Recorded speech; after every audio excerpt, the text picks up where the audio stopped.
ಮೊನ್ನೆ ದಿನ ಈ ದೇಶದ ಪ್ರಧಾನಿ ನರೇಂದ್ರ ಮೋದಿಯವರು ಪೆಟ್ರೋಲ್ನ ಡೀಸೆಲನ್ನು ಮಿತಬಳಕೆ ಮಾಡ್ಕೊಳ್ಳೋದ್ರ ಬಗ್ಗೆ, ಚಿನ್ನ ಖರೀದಿಯ ಬಗ್ಗೆ ದೇಶದ ಜನತೆಗೆ ಮನವಿ ಮಾಡ್ಕೊಂಡ್ರು. ದೇಶದ ಆರ್ಥಿಕ ದೃಷ್ಟಿಯಿಂದ ಇದನ್ನು ದೇಶದ ಮಹಾಜನತೆ ಇದರಲ್ಲಿ ಭಾಗವಹಿಸಬೇಕು.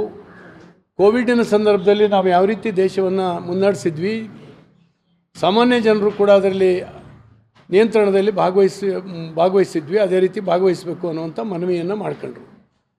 ನಿನ್ನೆ ದಿನ ನಮ್ಮ ದೇಶದ ಕಾಂಗ್ರೆಸ್ಸಿನ ಭಾಳ ಮುಖಂಡರುಗಳು ಭಾಳ ಕೀಳುಮಟ್ಟದ ಪ್ರತಿಕ್ರಿಯೆಯನ್ನು ಇದಕ್ಕೆ ಕೊಟ್ಟಿದ್ದಾರೆ. ದೇಶ ಆಳುವ ಸಾಮರ್ಥ್ಯವೇ ಮೋದಿಯವರಿಗಿಲ್ಲ ಅನ್ನುವಂಥ ಮಟ್ಟದಲ್ಲಿ ಹೇಳಿಕೆಯನ್ನು ಕೊಡ್ತಾರೆ. ಇವರಿಗೆ ದೇಶ ಮೊದಲು ಅನ್ನೋದಕ್ಕಿಂತ ತಮ್ಮ ರಾಜಕಾರಣದ ಚಟ, ತೀಟೆ ಮೊದಲು ಅನ್ನುವಂಥದ್ದನ್ನ ಇವತ್ತು ತೋರಿಸ್ಕೊಂಡಿದ್ದಾರೆ. ಭಾಳ ಕೀಳುಮಟ್ಟದ ಪ್ರತಿಕ್ರಿಯೆ ಇದು, ಅದನ್ನು ನಾನು ಖಂಡಿಸ್ತೇನೆ. ಹಾಗೆಯೇ ಅವ್ರಿಗೆ ನೆನಪು ಮಾಡಿಕೊಡ್ತಾ ಇದ್ದೀನಿ, ಈ ದೇಶದ ಯುದ್ಧದ ಸಂದರ್ಭದಲ್ಲಿ ಮಾನ್ಯ ಲಾಲ್ ಬಹದ್ದೂರ್ ಶಾಸ್ತ್ರಿಯವರು ಪ್ರಧಾನಿಯಾಗಿ ಈ ದೇಶಕ್ಕೆ ಕರೆ ಕೊಟ್ಟಿದ್ದರು, ವಾರಕ್ಕೆ ಒಂದು ಊಟ ಬಿಡಿ ಅಂತ. ಭಾಳ ದೊಡ್ಡ ಕರೆ ಅದು, ಈ ದೇಶದ ಇತಿಹಾಸದಲ್ಲಿ ದೊಡ್ಡ ದಾಖಲಾಗುವಂಥ ಒಂದು ಕರೆ ಅದು. ಭಾಳಷ್ಟು ಜನ ಈ ದೇಶದ ಜನಸಾಮಾನ್ಯರು ಅದರಲ್ಲಿ ಅವತ್ತು ಭಾಗವಹಿಸಿದ್ರು. ಈ ದೇಶದ ದೃಷ್ಟಿಯಿಂದ ನಾನು ಒಂದು ಹೊತ್ತಿನ ಊಟ ಬಿಡ್ತೀನಿ ಅಂತ ಒಪ್ಪತ್ತು ಊಟ ಮಾಡ್ತಿದ್ರು.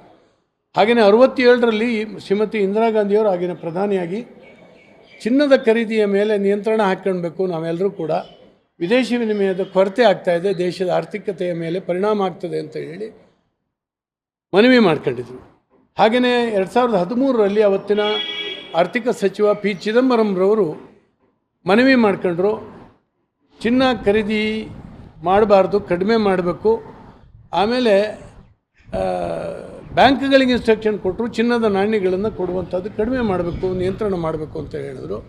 ಅದಲ್ಲದೆ ವಿದೇಶದಿಂದ ಬರುವಂಥ ಚಿನ್ನದ ಖರೀದಿಯ ಮೇಲೆ ಇಂಪೋರ್ಟ್ ಡ್ಯೂಟಿಯನ್ನು 3 ಸಾರಿ ಏರಿಸಿದ್ರು ಚಿನ್ನದ ಮೇಲೆ ಚಿದಂಬರಂ. ನಾನು ಕೇಳ್ತೀನಿ ಕಾಂಗ್ರೆಸ್ಸಿನ ಕಾರ್ಯಕರ್ತರಿಗೆ, ಇವೆಲ್ಲವೂ ಕೂಡ ಇವತ್ತು ಹೇಳಿದ್ದಾರೆ ಅವರು ಮಾಂಗಲ್ಯ ಕಟ್ಟೋದು ಬೇಡವಾ ಅಂತ.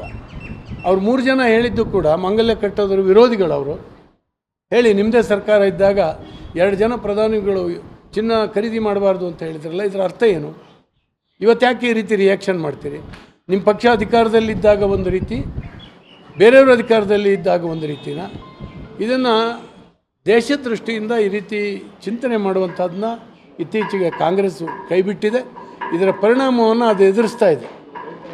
ಎಲ್ಲ ರಾಜ್ಯಗಳಲ್ಲೂ ಅದು ಅಧಿಕಾರದಿಂದ ವಂಚಿತವಾಗ್ತಾ ಇದೆ, ಕಳ್ಕೊಂಡಿದೆ. ಮತ್ತು ಈ ರೀತಿಯ ಮಾನಸಿಕತೆಯಿಂದ ಕಾಂಗ್ರೆಸ್ಸು ಬೌದ್ಧಿಕ ದಿವಾಳಿಯನ್ನು ತೋರಿಸ್ತಾ ಇದೆ ಅಂತ ಹೇಳಿ ನಾನು ಭಾವಿಸ್ತೇನೆ. ಸರ್, ಆಗಿನ ಪರಿಸ್ಥಿತಿಗೆ ಈಗಿನ ಪರಿಸ್ಥಿತಿ ಒಂದು ವ್ಯತ್ಯಾಸಗಳಿದಾವಲ್ಲ ಸರ್. ಆಗ್ತಾನೆ ಸ್ವತಂತ್ರ ಬಂದಿತ್ತು, ಆ ಥರದ ಸಂದರ್ಭಗಳಿತ್ತು. ಈಗ 75 ವರ್ಷಗಳಾದ್ಮೇಲೆ ಅದೇ ಪರಿಸ್ಥಿತಿ ಅಂದರೆ ಸರ್, 67ನೇ ಇಸ್ವಿನಲ್ಲಿ ಸ್ವಾತಂತ್ರ್ಯ ಬಂದು ಭಾಳ ದಿವಸ ಆಗಿತ್ತು ಇಂದಿರಾ ಗಾಂಧಿಯವರು ಹೇಳಿದಾಗ.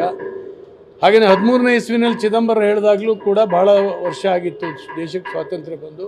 ಇವತ್ತು ಜಾಗತಿಕ ಯುದ್ಧ ಆಗ್ತಾಯಿದೆ. ಇಂಥ ಸಂದರ್ಭದಲ್ಲಿ ಇಡೀ ಜಗತ್ತಿನ ಬೇರೆ ರಾಷ್ಟ್ರಗಳಲ್ಲಿ ಆರ್ಥಿಕವಾದಂಥ ತಲ್ಲಣಗಳು ಇವತ್ತು ಕಾಣ್ತಾ ಇದ್ದಾವೆ. ಹಾಗಾಗಿ ವಿದೇಶಿ ವಿನಿಮಯ ಸಂಗ್ರಹ ಕಮ್ಮಿ ಆಗ್ತಾ ಇದೆ. 4ನೇ ಅತಿ ದೊಡ್ಡ ಆರ್ಥಿಕತೆಯ ರಾಷ್ಟ್ರವಾಗಿದ್ದಂಥ ಈ ದೇಶ ಇವತ್ತು 6ನೇ ಸ್ಥಾನಕ್ಕೆ ಇಳಿದಿದೆ ಅನ್ನುವಂಥದ್ದು ಇತ್ತೀಚಿನ ಸಮೀಕ್ಷೆಗಳು ಹೇಳ್ತಾ ಇದ್ದಾವೆ. ಇಂಥ ಪರಿಸ್ಥಿತಿನಲ್ಲಿ ನಾವು ದೇಶದ ಬಗ್ಗೆ ಸಾಮಾನ್ಯ ಜನರು ಯೋಚನೆ ಮಾಡಲಿ, ಅವರ ಸಹಕಾರವೂ ಇರಲಿ ಅನ್ನುವಂಥ ದೃಷ್ಟಿಯಿಂದ, ಆ ದೇಶದ ಹಿತದ ದೃಷ್ಟಿಯಿಂದ ಪ್ರಧಾನಿಯವರು ಮನವಿ ಮಾಡ್ಕೊಂಡಿದ್ದಾರೆ. ಮೊದಲಿಂದ ನಡೀತಾ ಇದೆ ಸರ್, ಇತ್ತೀಚೆಗೆ ಶುರುವಾಗಿತ್ತು, ನಿನ್ನೆ ಮೊನ್ನೆದಲ್ಲ. ಆದರೆ ಒಂದು ಸರ್ಕಾರವಾಗಿ ಎಚ್ಚೆತ್ತುಕೊಳ್ಬೇಕಾಗಿತ್ತು, ಅದರ ಹೊರೆಯನ್ನು ಜನರ ಮೇಲೆ ಹಾಕುವ ಬದಲಾಗಿ ಸರ್ಕಾರವೇ ಎಚ್ಚರಿಕೆ ಕ್ರಮಗಳನ್ನು ತೆಗೆದುಕೊಳ್ಬೇಕಾಗಿತ್ತು ಅನ್ನೋಂಥ ಚರ್ಚೆಗಳು ಇದ್ದಾವೆ. ಸರ್, ಈಗ ಸರ್ಕಾರ ಎಚ್ಚರಿಕೆ ಕ್ರಮಗಳನ್ನು ಏನು ತೊಗೊಳ್ಬೇಕು ಕೇಂದ್ರ ಸರ್ಕಾರ ತೊಗೊಳ್ತಾ ಇದೆ. ತಮ್ಮ ಮೀಡಿಯಾದಲ್ಲೇ ಇತ್ತೀಚೆಗೆ ಬಂದಿದ್ದು, ಒಂದು ತಿಂಗಳಿಗೆ 30,000 ಕೋಟಿ ಪೆಟ್ರೋಲ್ ಡೀಸೆಲ್ ಕಂಪನಿಗಳಿಗೆ ನಷ್ಟ ಆಗ್ತಾ ಇದೆ ಅನ್ನುವಂಥದ್ದು. ಇದು ಯಾರು ತುಂಬಿಕೊಡ್ಬೇಕು? ನಮ್ಮ ದುಡ್ಡಿಂದನೇ ತುಂಬಿಕೊಡ್ಬೇಕಲ್ಲ. ಈ ದೃಷ್ಟಿಯಿಂದ ಜನ ಸ್ವಲ್ಪ ನಿಯಂತ್ರಣ ಹಾಕ್ಕೊಂಡ್ರೆ ಆರ್ಥಿಕತೆಯ ಹೊರೆ ಕಮ್ಮಿ ಆಗ್ಬೋದು ಅನ್ನುವಂಥದ್ದು ಹಿತದೃಷ್ಟಿಯಿಂದ ಇದನ್ನ ಹೇಳಿ. ಈಗ ಪಾಲಿಕೆ ಚುನಾವಣೆ ಸುಪ್ರೀಂ ಕೋರ್ಟ್ ಆದೇಶ ಪ್ರಕಾರ ನಡೀಬೇಕಾಗಿತ್ತು, ಆದರೆ ಅದನ್ನು ಮತ್ತೆ ಮುಂದೂಡಬೇಕು ಅನ್ನೋ ಕಾರಣಕ್ಕೋಸ್ಕರ ಸುಪ್ರೀಂ ಕೋರ್ಟ್ಗೆ ಸ್ಟೇಟ್ ಗೌರ್ಮೆಂಟು ಅರ್ಜಿ ಹಾಕೊಂಡಿದೆ. SIR ನಡೀತಾ ಇದೆ, ಅದ್ರ ಜೊತೆಗೆ ಜನಗಣತಿ ನಡೀತಾ ಇದೆ. ಇದ್ರ ಮಧ್ಯೆ ಸಿಬ್ಬಂದಿಗಳು ಸಿಗ್ತಾಯಿಲ್ಲ, ಹಾಗಾಗಿ ಮುಂದೂಡಬೇಕು ಅನ್ನೋ ಇದನ್ನು ಹೇಳ್ತಾರೆ. ನೋಡಿ ಸರ್, ಪ್ರಜಾಪ್ರಭುತ್ವದ ವಿರೋಧಿ ಧೋರಣೆಯನ್ನು ಕಾಂಗ್ರೆಸ್ ತಳಿತಾ ಇದೆ. ಜನತಂತ್ರ ವ್ಯವಸ್ಥೆಯಲ್ಲಿ ಆಗಾಗ ಚುನಾವಣೆಗಳು ಆಗಬೇಕು.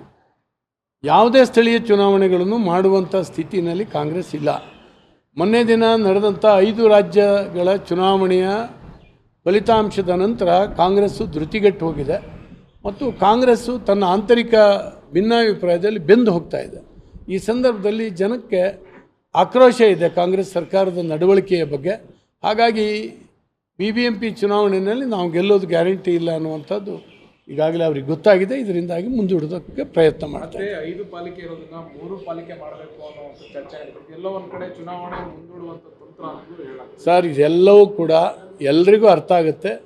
ಚುನಾವಣೆಗಳನ್ನು ಮುಂದೂಡುವಂಥದ್ದು, ರಿಸರ್ವೇಷನ್ ಬಗ್ಗೆ ಕೋರ್ಟಿಗೆ ಅವರೇ ಹಾಕ್ಸ್ಕೊಳ್ಳೋವಂಥದ್ದು ಇವೆಲ್ಲವೂ ಕೂಡ ಇದೆ. ನಾನೀಗಾಗಲೇ ಹೇಳಿದಾಗೇ ಪ್ರಜಾತಂತ್ರದಲ್ಲಿ ಚುನಾವಣೆಯ ವಿರೋಧಿ. ಸಾಧ್ಯ ಆದರೆ ಅವರು ವಿಧಾನಸಭೆನೂ ಮುಂದೆ ಹಾಕೊಳ್ಳಿಕ್ಕೆ ಪ್ರಯತ್ನ ಮಾಡ್ಬೋದು. ಅವರು ಮೊನ್ನೆ ಪ್ರಧಾನಮಂತ್ರಿಗಳು ಬಂದಂಥ ಸಂದರ್ಭದಲ್ಲಿ ಸರ್ ಅವರು ಸಾಗುವ ದಾರಿಯಲ್ಲಿ ಜಿಲಿಟಿನ್ ಪತ್ತೆ ಆಗಿತ್ತು. ಈ ರಾಜ್ಯದ ಭದ್ರತೆಯ ವಿಷಯ ಇದು ಇಡೀ ರಾಜ್ಯದ ಎಲ್ಲ ಕಡೆ ಆಗ್ತಾಯಿದೆ ಮತ್ತು ಪ್ರಧಾನಿ ಬಂದಾಗ ಯಾವ ರೀತಿ ಇವರು ಕಾರ್ಯನಿರ್ವಹಿಸಬೇಕು ಅದನ್ನ ಮಾಡ್ತಾ ಇಲ್ಲ. ಅದರಿಂದಾಗಿ ಇವತ್ತು ಅದು NI ಕೂಡ ಹೋಗಿದೆ ಕೇಸು. NI ಕೂಡ ಬಂದು ತನಿಖೆ ನಡೆಸ್ತಾ ಇದೆ. ಈ ಹಿನ್ನೆಲೆಯಲ್ಲಿ ಬಹಳ ದೊಡ್ಡ ಗಂಭೀರವಾದಂಥ ಸಮಸ್ಯೆ ಇದು. ಒಬ್ಬ ಪ್ರಧಾನಿ ಬರುವಾಗ ಜಿಲೆಟಿನ್ ಇದು ಬಾಕ್ಸು ಪಕ್ಕದಲ್ಲೇ ಇತ್ತು ಅನ್ನುವಂಥದ್ದು ಇದೆಯಲ್ಲ, ಇದು ನಿಜವಾಗ್ಲೂ ಕೂಡ ನಮ್ಮ ರಾಜ್ಯ ತಲೆ ತಗ್ಗಿಸುವಂಥ ಒಂದು ಪರಿಸ್ಥಿತಿ. ನಮ್ಮ ಒಂದು ಅಭದ್ರತೆ ಎಷ್ಟು ಮಟ್ಟಿಗೆ ಇದೆ ಈ ರಾಜ್ಯದಲ್ಲಿ. ಸಾಮಾನ್ಯ ಜನರ ಬದುಕಿಗಂತೂ ರಕ್ಷಣೆ ಇಲ್ಲ. ಆದರೆ ಈ ದೇಶದ ಪ್ರಧಾನಿಗೂ ರಕ್ಷಣೆ ಕೊಡದೇ ಇರುವಂಥ ಒಂದು ಸ್ಥಿತಿ ಕಾಂಗ್ರೆಸ್ ಸರ್ಕಾರ ಇದೆ. ಧನ್ಯವಾದ.